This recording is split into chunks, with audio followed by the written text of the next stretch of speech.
Buenos días, tardes o noches. Estas son historias de terror. Soy su amigo, que los saluda desde el Rincón del Miedo. Espero les gusten las historias. Le den pulgar arriba y compartan para hacer crecer el canal. Sin más me despido y los dejo con las historias.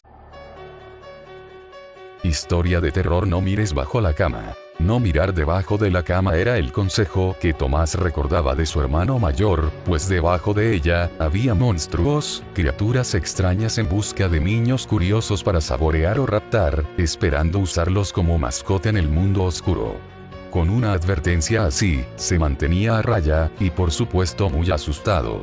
Pedía que lo acompañaran hasta el pie del mueble, o pasaba corriendo, saltando desde lo más lejos posible, tratando así de evitar que algo le tomara de los pies. Una noche, sin querer, de tanto moverse, la manta se corrió un poco, y sintió el frío. Quiso jalarla, pero al parecer estaba atorada con algo. En el segundo intento puso tanta fuerza, que pegado a la cobija, vino también aquello que la detenía. Se trataba de una mujercita graciosa, con apariencia de anciana en miniatura.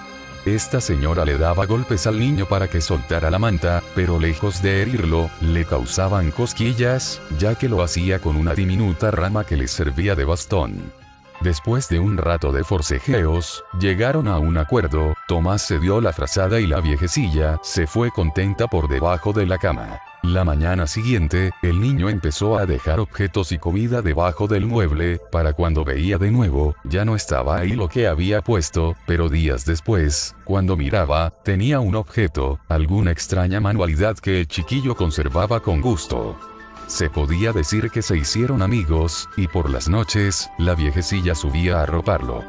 Cuando el hermano mayor se dio cuenta del ritual del niño, quería ver qué había debajo de la cama, así que levantó la sábana, y ahí estaba.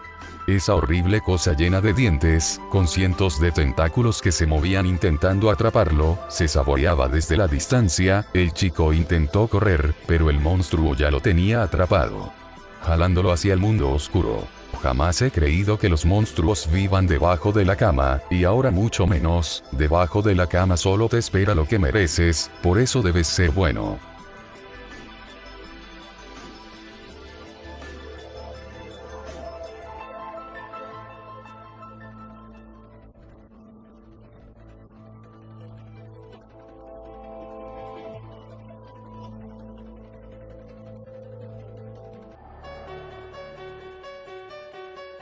Historia de terror: el árbol del vampiro. La literatura nos indica que los vampiros son seres mitológicos que provienen principalmente de las regiones de Europa del Este.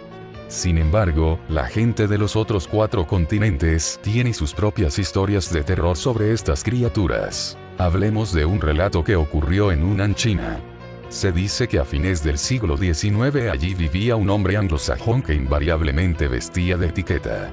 Además portaba un gran sombrero de copa y un bastón de color negro. Las personas que llegaban a ver su rostro quedaban estupefactas, ya que aseguran que el tono de su piel era más blanco que la leche, mientras que de su boca se asomaban un par de afilados colmillos. El horario favorito que tenía este individuo para salir a la calle era a partir de las 11 de la noche, mientras el regreso a su domicilio lo emprendía más tardar a las 3 de la madrugada. Después de unos cuantos años, un extraño fenómeno comenzó a ocurrir en el pueblo.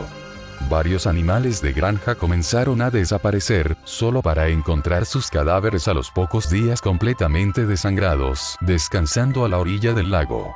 ¿Qué clase de criatura infernal podrá querer la sangre de nuestras bestias?, se preguntaban los granjeros. A partir de ese momento, varios de ellos montaron guardias nocturnas con el fin de descubrir al ladrón.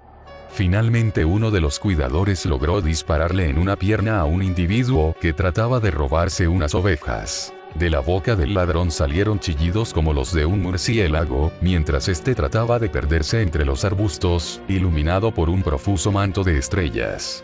Tras de sí, iba dejando un gran rastro de sangre. Sin embargo, ese vital líquido no era del tono habitual que todos conocemos, es decir, rojo, sino más bien de un color violeta. La persecución continuó hasta que los primeros rayos del sol comenzaron a asomarse.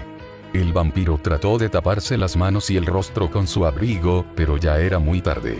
Su piel albina se tornó verdosa. Después uno a uno los huesos de su cuerpo comenzaron a asomarse.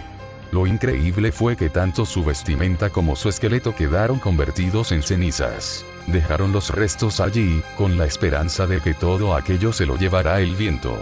Sin embargo, a la semana siguiente empezó a brotar un árbol de las profundidades de la tierra. Su corteza era roja y parte de sus hojas tenían espinas.